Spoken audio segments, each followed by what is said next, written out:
If you think Christmas is about peace on earth, you are terrifyingly wrong. History proves this holiday was originally a disaster of drunken riots, government bans on happiness, and a giant cat that eats people for having bad fashion sense. From the time the US Army had a sword fight over eggnog to the actual toilet brushes you proudly display in your living room, here are 32 of the weirdest, dumbest, and most disturbing facts that will permanently ruin your holiday spirit. 1. Before the late 19th century, decorating a Christmas tree was basically a suicidal game of Russian roulette played with fire.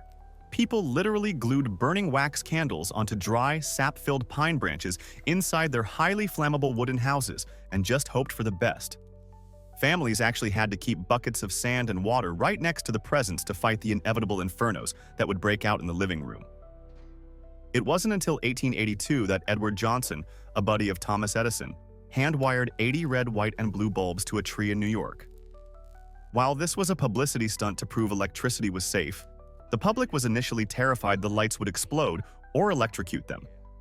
Johnson essentially transformed the Christmas tree from a ticking time bomb into a glowing masterpiece, saving the holidays from being the leading cause of winter house fires. 2. We tend to assume Christmas is the bedrock of Christian tradition, but if you took a time machine back to the early church, the first Christians would have absolutely hated you for celebrating it. Early theologians like Origen argued that celebrating the birth of a deity was a disgusting pagan custom, something reserved for tyrants and villains like Pharaoh or King Herod. For the first few centuries, the church was obsessed with martyrdom dates, viewing the day of a saint's death as their true birthday into heaven.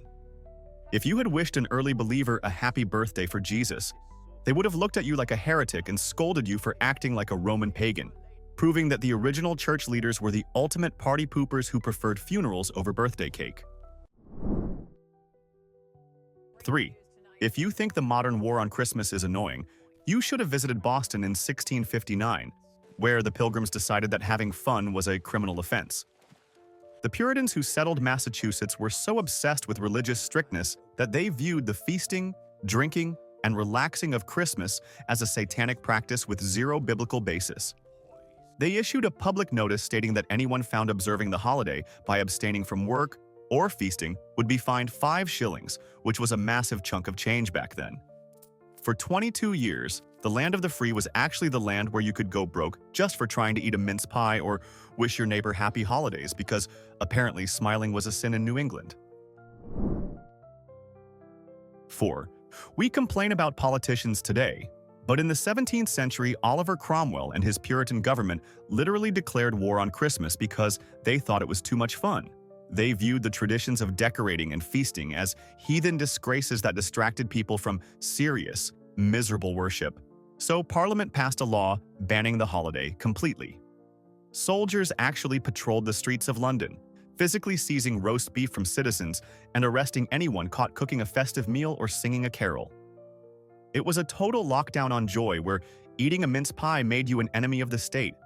It just proves that the tradition of the government ruining everything goes back hundreds of years and nobody was safe from the fun police during the 1650s. 5.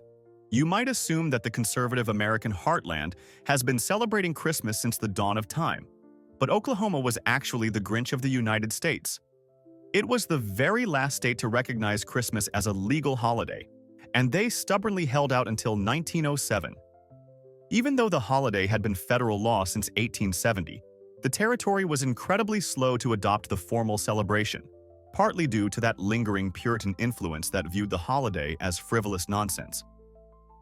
It is hilarious to think that while the rest of the country was happily singing carols and opening presents, Oklahoma was effectively the final boss that Santa Claus had to defeat to finally conquer the entire map of America. 6. If you think getting a lump of coal is a harsh punishment for being naughty, you clearly haven't met the Icelandic monster known as the Yule Cat. This is not a cute, fluffy kitten that knocks over your ornaments.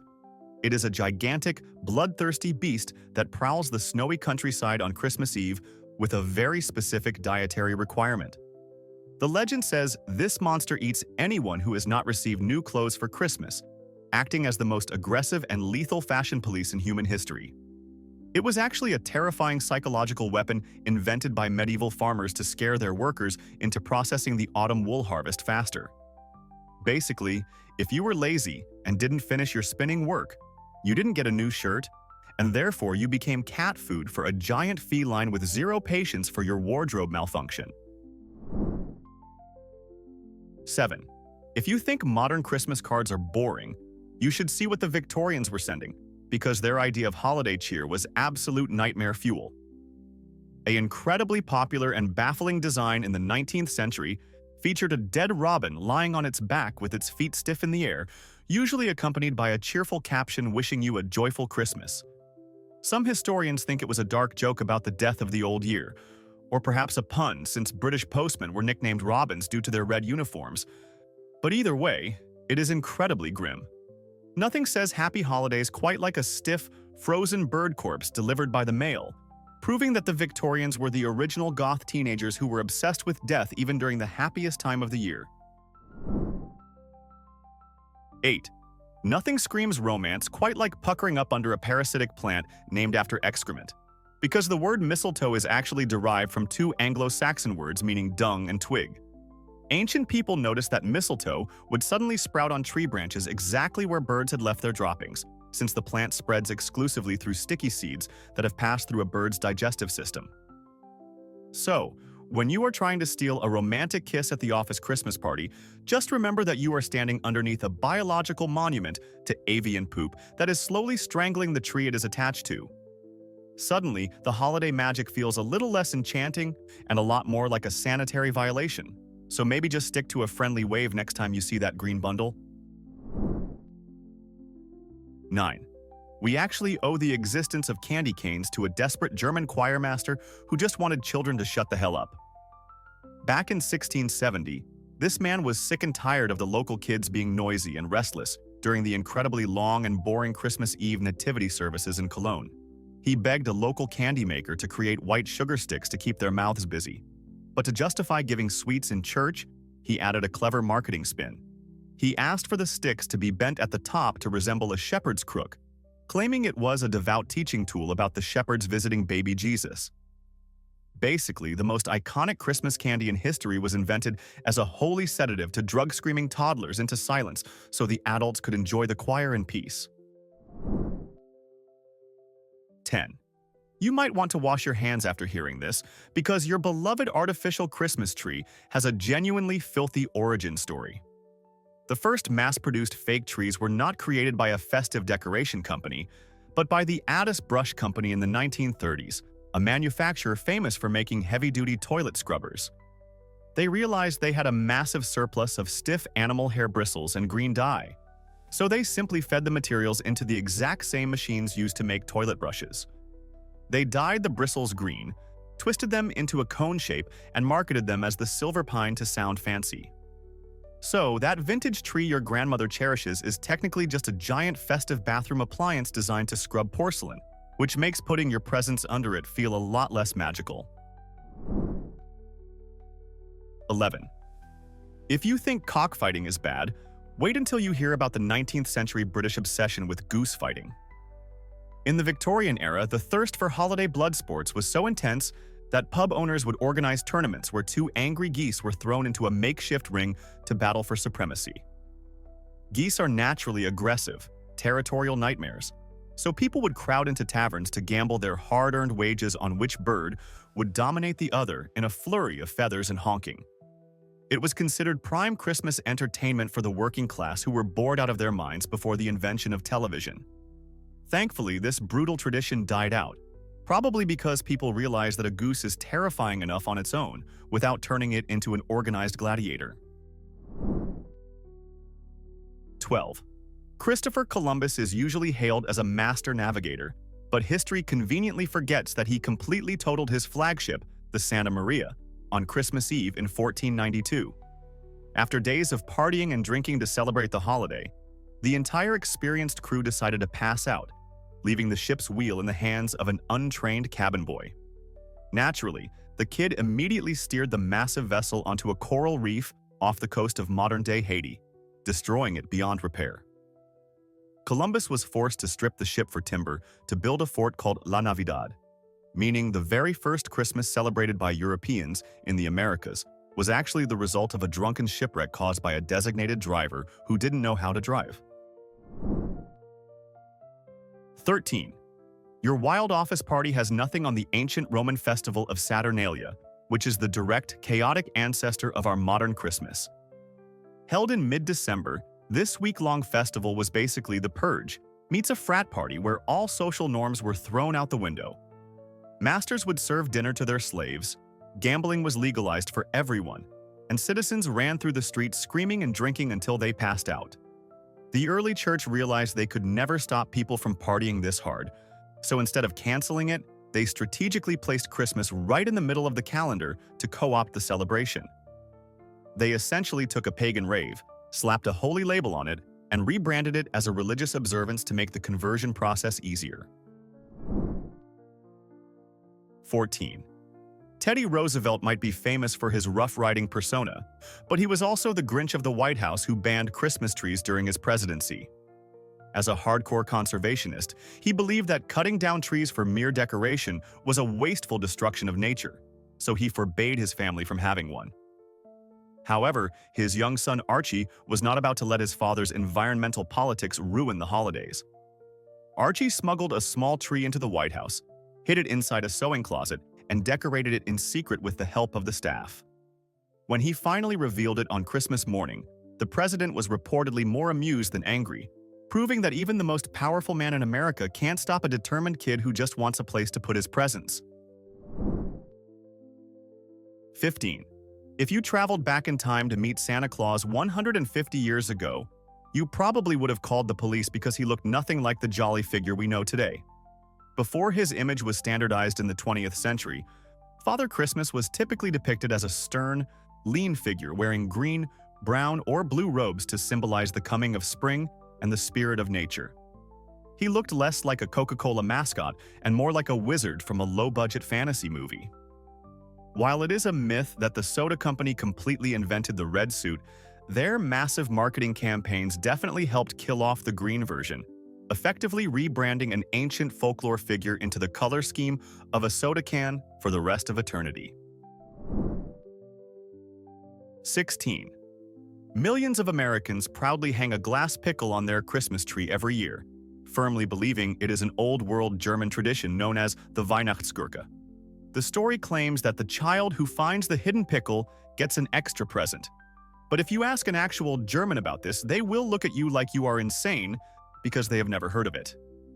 The entire concept was likely a clever marketing lie concocted by department stores like Woolworths in the late 19th century to sell imported glass vegetables that nobody wanted. It is the ultimate testament to American consumerism that we invented a fake foreign heritage just to justify hanging a glass cucumber next to the tinsel, and now we defend it as if it were ancient history. 17. The Christmas tree at Rockefeller Center is basically the global headquarters of holiday glamour today. But the very first tree erected there in 1931 was a pathetic, muddy symbol of pure desperation. It was put up by construction workers who were building the center during the darkest days of the Great Depression, and they had absolutely zero budget for glass ornaments or twinkling lights. Instead, they decorated a small balsam fir with strings of cranberries, paper garlands made by their families, and literal garbage like tin cans and the foil wrappers from blasting caps. They lined up beneath this sad little tree in the freezing mud just to receive their paychecks, which makes the modern tradition of million-dollar lighting ceremonies feel a bit ironic compared to its gritty blue-collar roots. 18. In 1826, the administration at the prestigious West Point Military Academy made a massive tactical error by banning alcohol for the Christmas party, forgetting that they were dealing with armed college students. The cadets responded by smuggling gallons of whiskey into the North Barracks to create a supercharged eggnog, resulting in the infamous eggnog riot. It was absolute chaos that involved sword fights, smashed windows, pistol shots fired in the hallways, and knockout brawls with superior officers who tried to stop the drunken mutiny. By the morning, a third of the cadets were implicated, including a young Jefferson Davis, the future president of the Confederacy. It turns out that nothing threatens national security quite like depriving bored soldiers of their holiday booze and expecting them to go to sleep quietly. 19. Coronations are usually boring formalities, but when William the Conqueror was crowned King of England on Christmas Day in 1066, the event turned into a literal inferno due to a language barrier from hell. When the English nobles inside Westminster Abbey shouted their approval for the new king, the nervous Norman guards outside, who didn't speak a word of English, mistook the loud cheering for an assassination attempt. In a complete panic, instead of checking on the king, the guards decided the best tactical response was to immediately set fire to all the houses surrounding the abbey. The congregation rushed out into a smoke-filled chaos of burning buildings and looting soldiers, meaning William's reign started with the distinct smell of ashes and one of the worst misunderstandings in military history. 20. We take the holiday for granted now, but by the early 1800s, Christmas was actually on life support, considered a minor religious day that was barely celebrated by a working class too busy surviving the Industrial Revolution. It took Charles Dickens writing A Christmas Carol in 1843 to single-handedly perform CPR on the entire holiday and save it from extinction. Dickens didn't just write a ghost story, he effectively invented the modern aesthetic of Christmas, focusing on charity, family, and turkey dinners rather than just boring church services. The book was such a massive cultural phenomenon that it guilt-tripped the wealthy Victorian class into being generous and practically forced the revival of the spirit of the season. Without Scrooge and his three ghosts, we might treat December 25th like just another Tuesday. 21. If you think receiving a pair of socks is a bad gift, try living in medieval England where they celebrated a delightful tradition on December 28th known as Childermas, or Beating Day. On this morning, parents would drag their children out of bed and actually beat them with sticks to remind them of the suffering of the innocent children killed by King Herod in the biblical story. The twisted logic was that the physical pain would help the religious lesson stick in their memory, and bringing this bad luck upon them early would somehow secure good luck for the rest of the year. It brings a whole new meaning to tough love when your parents wake you up with a physical assault just to provide some aggressive religious context, but hey, at least you didn't have to do homework. 22. Modern health and safety inspectors would have a heart attack over the traditional Christmas pudding because for centuries, it was standard practice to bake a solid piece of metal directly into the food. Families would hide a silver sixpence or a thimble inside the dense cake batter, and tradition dictated that whoever found the object in their slice would receive wealth and good luck. However, in reality, this was less about good fortune and more about the very real risk of chipping a molar or choking to death at the dinner table. It turns out that putting small, hard metal objects into a dessert that people eat while intoxicated is a recipe for a dental emergency. But apparently, the potential for future riches was worth the immediate risk of internal injury. 23. If you are American, you might think Boxing Day involves a prize fight, but it actually has nothing to do with sports and everything to do with awkward social dynamics. In Britain, servants were required to work on Christmas Day to serve their masters elaborate dinners, meaning they couldn't see their own families until the chaos was over. The next day, the guilt-ridden masters would finally give them a day off and hand them a Christmas box containing leftovers, small gifts, and occasionally a bonus coin. So, this holiday essentially started as a way for rich people to offload their old turkey and stale pudding onto their employees while patting themselves on the back for their generosity. It is basically a national holiday dedicated to the concept of regifting scraps from the rich man's table. 24. You might think the idea of enemies pausing a global war to play soccer is a cheesy Hollywood myth, but in 1914, the Christmas truce actually happened, and it remains the most surreal moment in warfare. On the frozen battlefields of World War I, amidst the mud and machine gun fire, German soldiers suddenly started singing Silent Night and holding up small Christmas trees above the trenches. Instead of shooting them, the British soldiers sang back, and slowly, thousands of men defied direct orders to climb out into no man's land. They exchanged cigarettes, shared pudding, and literally played soccer games on the exact ground where they had been killing each other hours before. It was a spontaneous outbreak of humanity that terrified the generals, who immediately ordered heavy artillery barrages the next day to ensure the soldiers remembered they were supposed to hate each other. 25. In the rigid social hierarchy of the Middle Ages, Christmas was the one time of year when society went completely insane, thanks to a figure called the Lord of Misrule. This wasn't a noble title. It was usually a random peasant or a low-ranking servant who was crowned as the mock king of the party and given absolute dictatorial power over his actual masters. For the duration of the festivities, this temporary king could command the real nobility to serve dinner to the staff, perform humiliating stunts, or engage in drunken chaos without any consequences. It was essentially a government-sanctioned purge where the oppressed lower classes got to blow off steam by embarrassing their bosses. It proves that deep down, medieval people knew that the best way to survive a year of hard labor was to spend a week watching their manager act like a total fool. 26.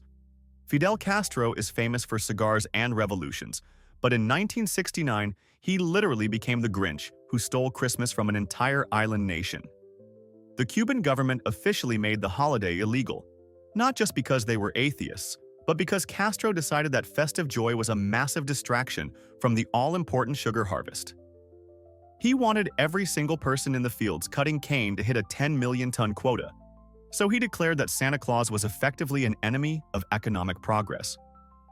For nearly 30 years, Christmas vanished from the public calendar, and people had to celebrate in secret to avoid trouble.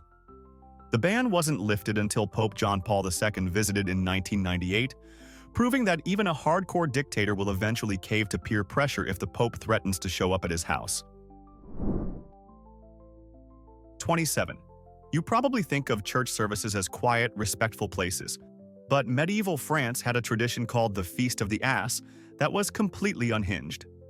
This was an official religious ceremony honoring the donkey that carried Mary to Bethlehem, but it quickly devolved into a barnyard comedy show inside the cathedral. A live donkey was marched right up to the altar, and instead of the usual solemn prayers, the priest was required to loudly bray hee-haw at the congregation. The best part is that the people didn't say amen. They screamed hee-haw back at him in a holy braying contest that echoed off the stone walls. The church eventually banned it because they realized that having a confused farm animal as the guest of honor while everyone screamed like donkeys was maybe not the most dignified way to worship. 28. You would likely vomit if you were served a slice of the original Christmas pudding, because until fairly recently it wasn't a dessert at all. In the 14th century, it was a savory nightmare called frumenti, which was basically a thick gray sludge made by boiling beef and mutton with raisins, wines, and spices. It wasn't baked like a cake, but was cooked into a soup-like porridge designed to preserve meat for the long winter, packing as many calories as possible into one dish to prevent starvation.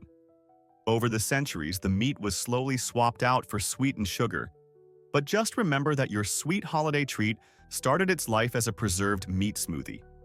It is a terrifying reminder that our ancestors were more concerned with not dying than they were with culinary excellence. 29. We tend to view Christmas cards as a thoughtful, sentimental tradition, but the entire billion-dollar industry was actually invented because one rich Victorian man was incredibly lazy. In 1843, a civil servant named Sir Henry Cole realized he had way too many friends and simply couldn't be bothered to handwrite a polite response to every holiday letter he received.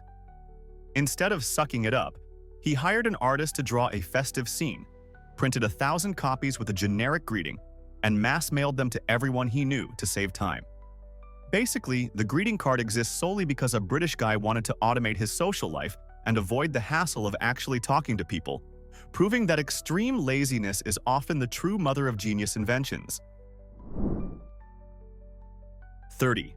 You might think astronauts are too serious for childish games, but the very first song ever played in space was the result of a heart-stopping prank by the crew of Gemini 6 in 1965. Astronauts Wally Schirra and Tom Stafford sent a panicked, dead-serious report to Mission Control claiming they saw a UFO, with a pilot in a red suit on a collision course with the polar orbit. As the tension in Houston reached a breaking point, the astronaut suddenly whipped out a smuggled harmonica and miniature bells to play a shaky version of Jingle Bells. It was a moment of pure comedic genius, proving that even when you are floating in a tin can thousands of miles above the Earth, there is always time to terrify your bosses with a fake alien invasion just to set up a musical number. 31. You have probably hummed Jingle Bells 1,000 times, but you are living a lie because that song was never intended for Christmas at all. It was written in 1857 by James Lord Pierpont for a Thanksgiving church service, and the original lyrics were actually about 19th century drag racing. Titled One Horse Open Sleigh, the song wasn't about Santa or presents. It was about young men racing their fast sleighs in the snow to impress girls and mocking people who drove slow horses. It describes high-speed crashes in speed, making it the Fast and Furious of the Victorian era.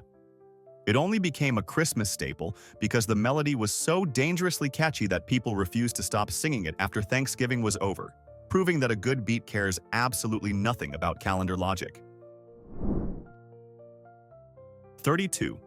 We usually think of gingerbread men as cute, harmless cookies for children, but they were actually popularized by Queen Elizabeth I as a bizarre form of political satire. The Virgin Queen instructed her royal bakers to create gingerbread figures that were specific caricatures of visiting foreign dignitaries and the suitors she was flirting with. It was a massive power move to present a powerful duke or a rival ambassador with a cookie that looked exactly like him, only to bite its head off in front of the entire court. It was essentially voodoo doll diplomacy where you could flatter your guests and threaten to destroy them at the exact same time, all while enjoying a delicious ginger spice snack. We just dragged the world's favorite holiday through the mud, exposing everything from meat smoothies to explosive decorations. But knowing the infinite depth of human stupidity, we definitely missed something even worse. Do you know a local tradition or a historical fact that is actually weirder or more messed up than a dead bird on a greeting card? I challenge you to shock me in the comments. The most disturbing entry gets a pin. Destroy the like button if you learned something, and subscribe for more history that schools are too scared to teach you.